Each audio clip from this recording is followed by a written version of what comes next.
ایک نوجوان تھا، وہ اپنے بوڑھے باپ کو یتیم خانے چھوڑ آیا۔ یتیم خانے چھوڑ کر واپسی گھر کی طرف آ ہی رہا تھا کہ بیگم صاحبہ کی کال آ گئی۔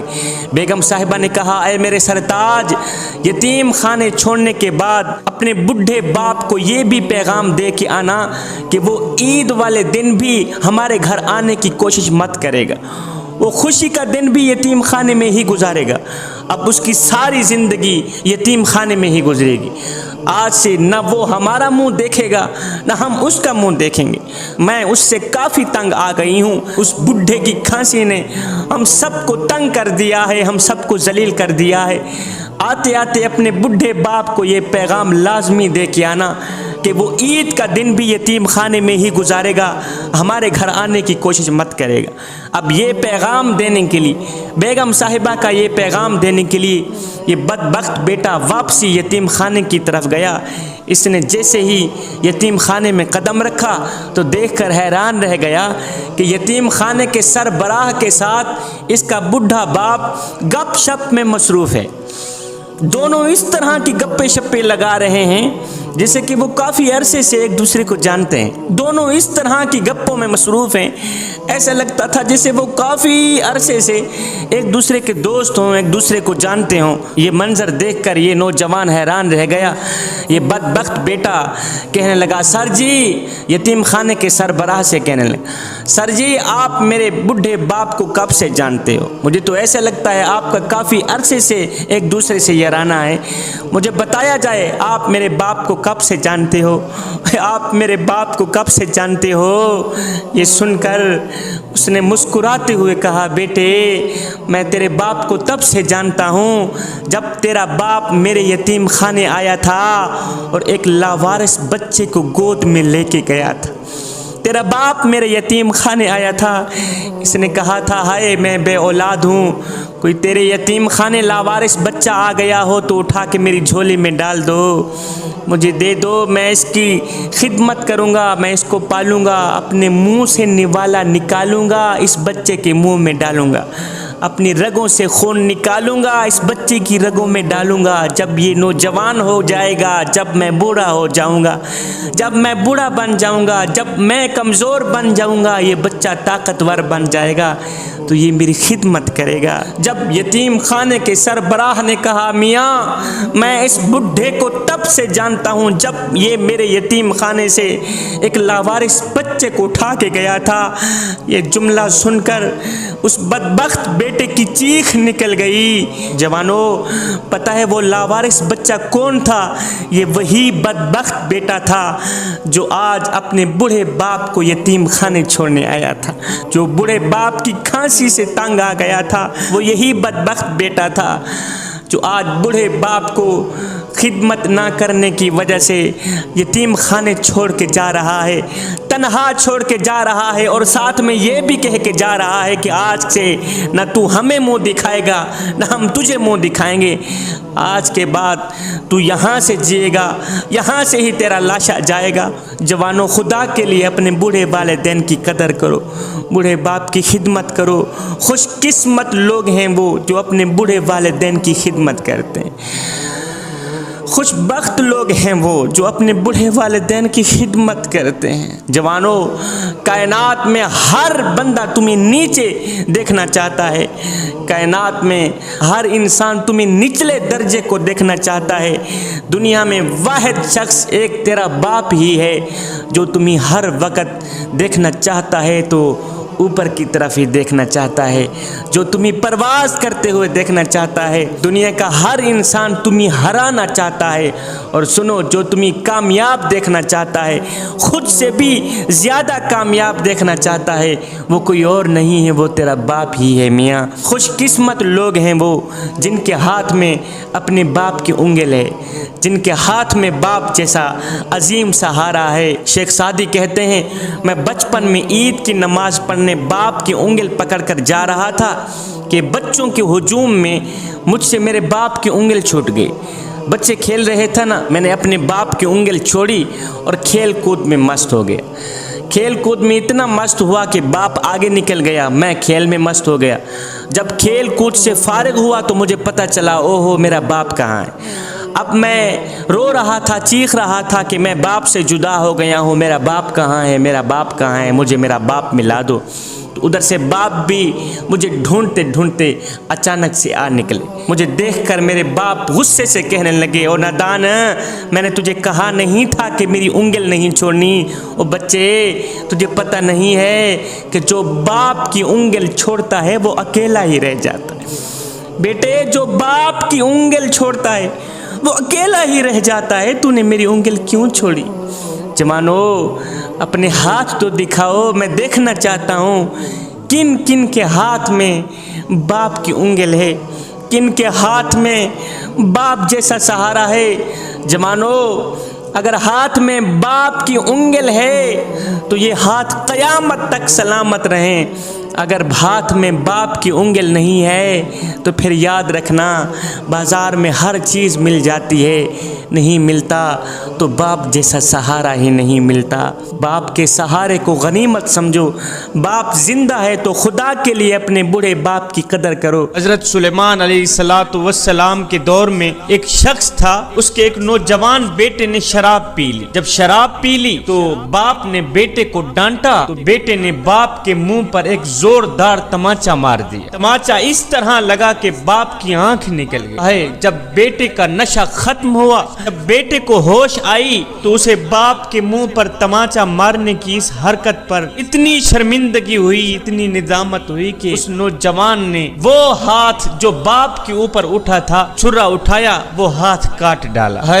جب باپ نے بیٹے کا کٹا ہاتھ دیکھا، ایک دم پاؤں سے زمین نکل گئی، رو کر کہنے لگا، او میرے بیٹے، کاش میری ہزاریں ہوتی، ایک ایک کر کے نکل پڑتی، وہ میں برداشت کر لیتا، لیکن تیرا کٹا ہاتھ دیکھ کر میرا جگرا پھٹ گیا ہے، مجھ سے برداشت نہیں ہو رہا۔ میرے بیٹے، یہ تو نے کیا کر دیا ہے؟ تو نے اپنا ہاتھ کیوں کاٹا ہے؟ جس وقت میری آنکھ نکلی تھی، کاش کہ اسی وقت میں مر جاتا کہ مجھے میرے لال کا کٹا ہاتھ نہ دیکھنا پڑتا۔ میرے لال، یہ تو نے کیا کر دیا ہے؟ ایک چھوٹی سی باپ کی آنکھ کے پیچھے تو نے اتنا بڑا ہاتھ کاٹ دیا، تو نے تو میرا جگرا پھاڑ دیا۔ اب یہ دونوں حضرت سیدنا سلیمان علیہ السلام کی خدمت میں حاضر ہوئے۔ جب حاضر ہوئے تو اپنا سارا قصہ سنایا۔ اس کے بعد حضرت سلیمان علیہ السلام نے کیا کیا؟ بیٹے کا کٹا ہاتھ اس کی جگہ رکھ دیا اور باپ کی نکلی آنکھ بھی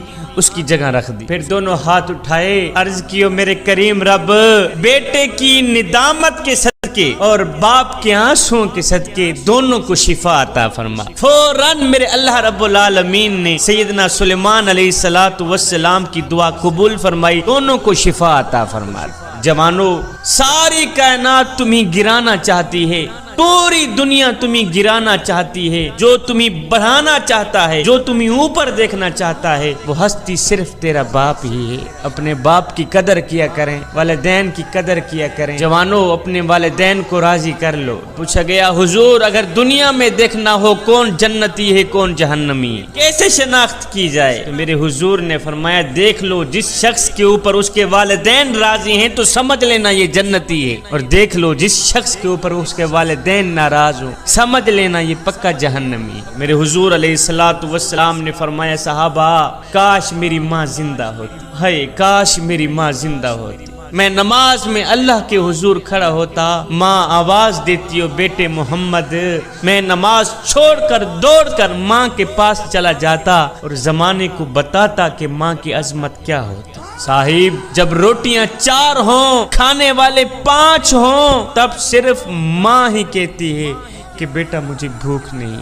ایک نوجوان تھا، وہ اپنی ماں کو یتیم خانے چھوڑ آیا، ساتھ میں انتظامیہ کو اپنا نمبر بھی لکھ کے دے آیا کہ جب میری ماں مرنے پہ آئے تو مجھے اطلاع کر دینا، میں نے اپنی ماں کی تدفین اپنے شہر میں ہی، اپنی بستی میں ہی کرنی۔ کچھ دن گزرے، جب ماں کا وقت آخر آیا تو انتظامیہ نے فون کیا، نوجوان میاں، تو نے کہا تھا کہ جب میری ماں کا وقت آخر آئے مجھے بلانا، میں نے اپنی ماں کی تدفین اپنے شہر میں ہی کرنی ہے، تیری ماں کا وقت آخر آ گیا ہے، اسے لے جا۔ اب یہ نوجوان گیا، ماں کو اٹھا کے گھر کی طرف آ ہی رہا تھا کہ ماں بول ہی پڑی، بیٹے میں تو جا رہی ہوں، میں تو مر رہی ہوں، میرے مرنے کے بعد میری ایک خواہش ہے، یہ پوری کر دیں۔ بیٹے نے کہا جی ماما جان کون سی خواہش ہے؟ کہا بیٹے یہ جو یتیم خانہ ہے نا جس کے اندر میں نے کافی دن گزارے ہیں، اس یتیم خانے کے کچھ پنکھے خراب ہیں، اگر ہو سکے تو میرے مرنے کے بعد یہ پنکھے ٹھیک کرا دینا۔ بیٹے نے کہا ماں تو جا رہی ہے اور تو مر رہی، اب اگر میں پنکھے ٹھیک کرا بھی دوں تو تجھے کیا فائدہ ملے گا؟ ماں نے کہا بیٹے یہ پنکھے میں اپنے لیے ٹھیک نہیں کرا رہی، میں تو تیرے لیے ٹھیک کرا رہی ہوں کہ جب تیری اولاد جوان ہوگی، جب تجھے اس یتیم خانے میں چھوڑ جائے گی، ہے بیٹا گرمی کی وجہ سے اگر تو اسی بند کمرے میں ہی سسکتا رہا، مجھے تو قبر میں ہی چین نہیں آئے گا کہ میرا لال گرمی میں سسک رہا۔ بیٹا میں اپنے لیے پنکھے نہیں لگوا رہی، میں تو تیرے لیے لگوا رہی۔ میرے حضور علیہ الصلوۃ والسلام کے پاس ایک صحابی آیا، کہنے لگا یا رسول اللہ میں مال جمع کرتا ہوں اور میرا باپ جو ہے مجھ سے پوچھے بغیر میرا مال خرچ کر لیتا ہے، آپ میرے باپ کو کہیں کم از کم وہ مجھ سے پوچھ تو لے، بڑی محنت سے میں مال جمع کرتا ہوں اور میرا باپ جو ہے وہ مجھ سے پوچھے بغیر میرا مال خرچ کر لیتا ہے، مجھ سے پوچھتا تک نہیں ہے۔ آپ میرے باپ کو فرمائیں کہ مال خرچ کرنے سے پہلے بیٹے سے پوچھ تو لیا کرے۔